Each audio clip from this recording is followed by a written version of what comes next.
बात को दोहराए बिना चंद बातें कहूंगी।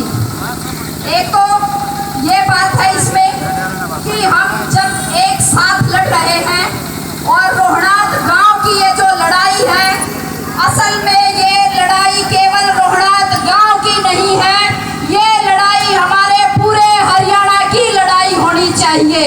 और पूरे हरियाणा को जो है बिल्कुल हमारे जो शहीद हैं उनको न्याय दिलाने के लिए बिल्कुल पंजे गाड़ के और मुट्ठी तान के लड़ाई लड़नी चाहिए।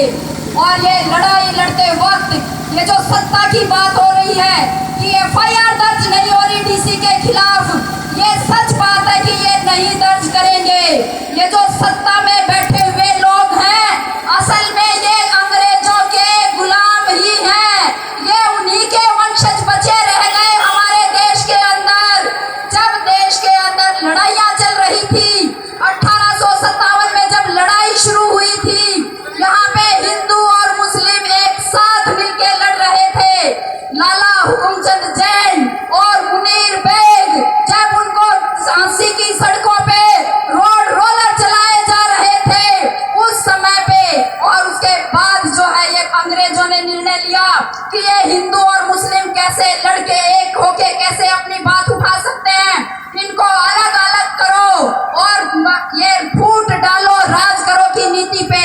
ये अंग्रेज लेके आए थे नीति कि हिंदू और मुसलमान को लड़ाओ, और उसी नीति पे आज आरएसएस और उसकी जो है आरएसएस की मार्गदर्शन में चलने वाली ये बीजेपी सरकार आज वो यही काम कर रही है कि नफरत के बीज बो, जनता को आपस में बांट के रखो ताकि वो अपने हक और अधिकार की आवाज बुलंद ना कर सके।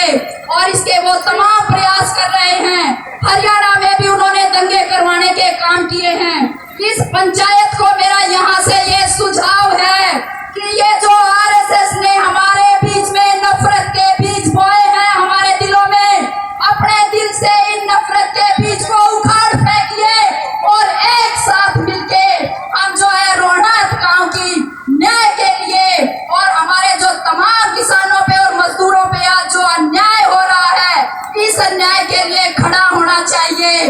मेरा दूसरा सुझाव ये है कि यदि ये जात पात का यहाँ पे जैसे बंटवारा नहीं होता और हम जो है गांव के गांव में मजदूर और किसान मिलके रहे और किसान मजदूरों को अपने कलेजे से लगा लें, तो किस आरएसएस का विरोध है, किस बीजेपी का विरोध है कि वो जो है सत्ता में आ जाए, सवाल ही पैदा नहीं होता।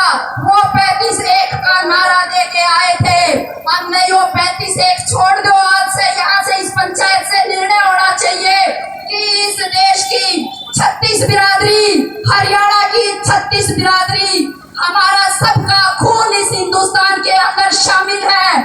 हम सब लोग मिलके लड़े थे और अब जब दोबारा से हमारे ऊपर संकट आ गया है तो हम दोबारा फिर से एक साथ मिलके लड़ेंगे। और रोहनाथ वासियों ने बता दिया कि हम जो है हम तो शहीदों की औलादे हैं, हम बहादुर लोगों की औलादे हैं और हम बहादुर लोग जो है शानदार तरीके से लड़ेंगे। एक अंतिम बात एक लाइन की, वो ये कि हरियाणा की 20,000 आशा वर्कर टीम आज आंदोलन कर रही हैं और पुलिस प्रशासन दमन का रास्ता अपनाए हुए है। इस पंचायत में फैसला उनके समर्थन में प्रस्ताव पास हुआ है। पुलिस जो है पुरुष पुलिसकर्मी वो महिलाओं के घरों पे जाके बैठ रहे हैं, डंडे चला रहे हैं महिलाओं पे। थानों में जब बिठाया जाता है पानी के कूलरों पे ताला लगा दिया जाता है, टॉयलेट बाथरूम पे ताला लगा दिया जाता है। तो ये जो सरकार है इस सरकार के खिलाफ हरियाणा की 20,000 आशा वर्कर भी बेहद साहसपूर्ण तरीके से बेहद बहादुराना तरीके से वो संघर्ष कर रही है।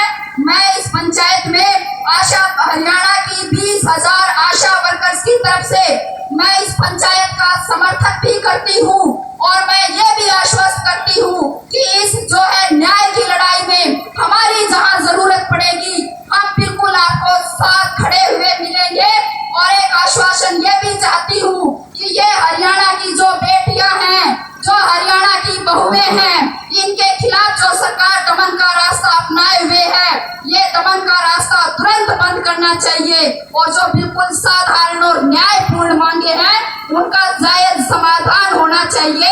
इसी बात के साथ मैं अपनी बात खत्म करती हूँ। इंकलाब जिंदाबाद। बहुत बहुत धन्यवाद सरोज बहन जी का। अब अगले वक्ता के तो